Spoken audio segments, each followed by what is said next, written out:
enquête assez fouillée a fait apparaître, en tout cas c'est notre thèse, qu'il y avait un climat délétère, un climat qui a conduit cette jeune fille de 17 ans qui avait commencé son apprentissage à 14 ans à avoir vraiment une dégradation de sa santé. Certains certificats médicaux l'ont prouvé, l'ont attesté, et c'est la raison pour laquelle le parquet de la Haute-Saône a décidé effectivement de mener une enquête et de faire citer devant un tribunal la responsable de ce centre.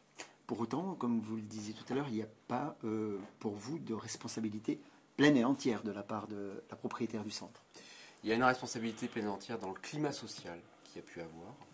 En revanche, effectivement, le suicide, comme le montre la lettre qui était déposée par cette jeune Aurélia, a montré qu'il y avait d'autres considérations qui avaient pu conduire à ce geste.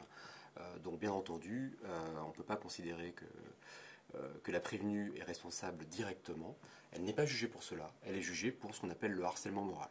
Je précise que ce harcèlement moral se déroule dans un cadre extrêmement particulier, puisqu'un autre dossier a été jugé aujourd'hui.